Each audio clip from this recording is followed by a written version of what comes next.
What's up, guys? Damien from Auto Airsoft here with Cap, or Anthony. And today we're going to talk about snipers versus DMRs. You know what I mean? I'll try to keep it short and simple, but there's a lot of stuff I would say we can kind of go over. Yeah. And touch on it. Today we're going to start with the M28 right here, not the muzzle flash. We'll start with the M28 bolt action rifle. And you know, Cap, what's your opinion on this for a sniper rifle or DMR? This sniper right here, it's a bolt action sniper. We'll generalize here. We'll say this is the bolt action group right here. Sniping in airsoft versus DMRs in airsoft versus running your regular kit. Something like this shoots up around 500 feet per second, gets great range and accuracy, run a nice heavyweight BB. The problem with something like this is you don't have the same cushion that you would think you have with a sniper rifle. A sniper in real life, with a real steel sniper, you're going to have a lot more cushion over your standard infantry type weapon. That allows you a lot more cover. Basically, it affords a lot more safety. Having 600 yards of cushion is a lot different than having 100 feet of cushion if you're lucky. You're only going to have 100 feet of cushion over somebody running a full auto M4, and you're going to be sitting there plinking shots off one at a time, bolt action. The main problem with that's until you come up to somebody that has something modified, right? Or even you know, something even a little more higher in the price range, right? Even looking at the VSR and the Bar 10 days, those rifles with the amount of work and money that I've seen put into them, they get some serious range. You get hit with one of those, you know what's going on. The thing is, still, it's a bolt action rifle. You just can't put down the same amount of effective firepower to allow your squad to do what it needs to do, compared to something like this right here. This is an AEG. It's a DMR style weapon. This is an HK 417D. In real life, this shoots the 7.62, and that's something we want to touch on too. Most of the milsim type games, and we're not saying milsim's the only type of airsoft there is out there, but if you're looking to go to these bigger milsim games at the mount facilities, the giant just all these crazy places, campsites and things like that. The mall that they had in I can't remember what state that was. Indiana or something like that. These games, they're starting to require that if you're going to run a DMR, you need to be chambered in something other than a 5.56 with the real steel counterpart. The real steel counterpart with the 417D I'm holding right here shoots the 7.62, and you can see that's replicated with the big, clear, fake bullet mag there. But keep that in mind, guys. If you're looking to run a DMR setup, a sniper setup even, keep in mind that you're going to have to shoot something that's chambered in a larger caliber than your standard M4. We're not saying you can't build an M4 DMR, or even just build an upper for your DMR, for your 5.56. Something like this could be ran on your back. Not all these milsim games are going to have this 7.62 or higher caliber for a DMR, for DMR setup. Sniper. Right. Rule. So for a game that doesn't have that stipulation, you could throw something like this on your back, get a little extra range when you need it on the field. Or we could build your weekend warrior DMR as a 5.56 because you have M4 mags. There's a lot of other options. We don't want to steer you guys away from the 5.56 style DMR.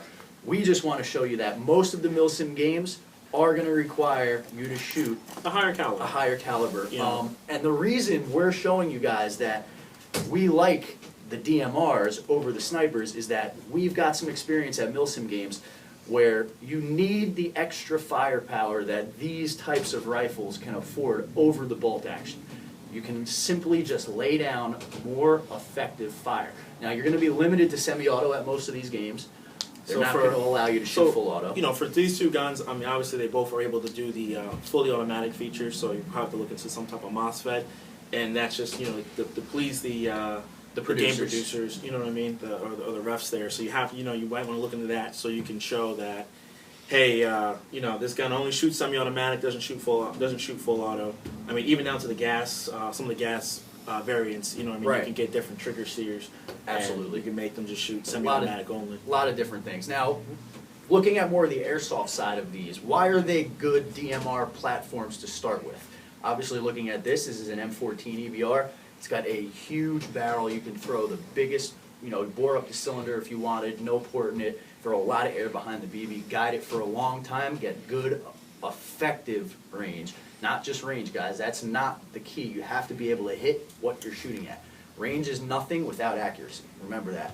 Especially for a sniper DMR. Right. Just to jump in real quick. It's even more important. Because you can have, a 600, 700 FPS gun, and if you don't have that accuracy, if your BBs are if you're grouping, your grouping's like this wide, you know what I mean? It's really, you're not really being as effective as you should be. Like, if you were to be on my team, I wouldn't be like, hey, take that guy out, or hey, put suppressive fire down, or not suppressive fire, but put fire down so he knows that, we have shots that we can range this guy with. But if your BBs are going all over the place, it's not really going to be as effective as that guy who took his time, put his DMR together, put his sniper together, and is able to put effective shots in a grouping that's like this or something. Because remember, it is BBs, so, the wind. We are limited with a round projectile. But the other thing, guys, is don't expect to just throw a bunch of FPS in any of your AEGs and all of a sudden you've got this godlike DMR. That is not how it works. Honestly, FPS is important when looking at a DMR. You're going to have a higher joule rating. It's going to carry its energy further downrange. It's going to stay straighter. Yeah, I agree with that. But what do you think, from your point of view, what do you think? Is what should you look at first when building a DMR? I'm going to jump onto the 417 because I've built a couple of them. Mm-hmm. And, just looking, for anybody who has 417 or plans on getting one, awesome. And this is, by by Elite Force. And it's just an awesome setup. The compression's great. The gun I've seen with .2s has chronoed 460 out of the box. I've seen 460, 470. And honestly, the first thing I would look at, Cap, would just be the hop. Right.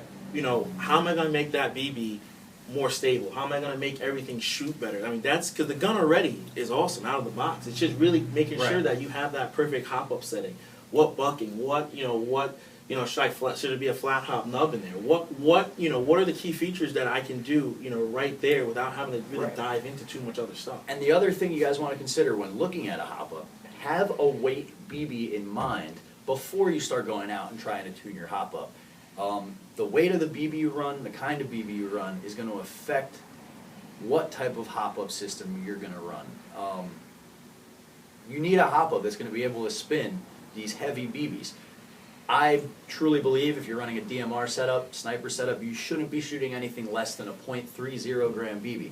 What do you say? That's I love 3.2s, 3.6s. Yeah, you know what I mean? Honestly, the heavier your gun can handle, the better. That's going to carry a lot more energy downrange, and your opponents are going to feel that hit sooner. You're more likely for them to feel one shot at those further distances with the heavier BB. And the key there is the FPS. So and also the flight path and accuracy. Absolutely, and those things will change with grouping. the hop-up setups you're running. Different hop-ups, different buckings, different nubs, and the weather even could change the way some of these are going to work. Colder weather out now is going to harden up your bucking.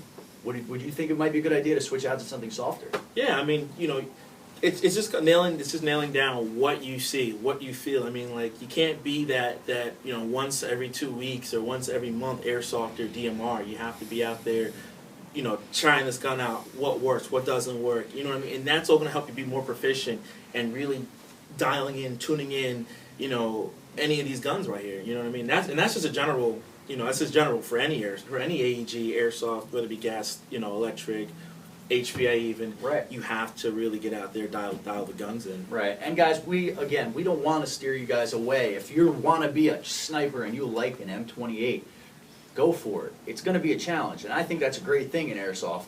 If you're willing to spend the time to lay there for a few hours, just get a couple kills, plink a few guys, all the power to you. I think airsoft needs more of that attitude.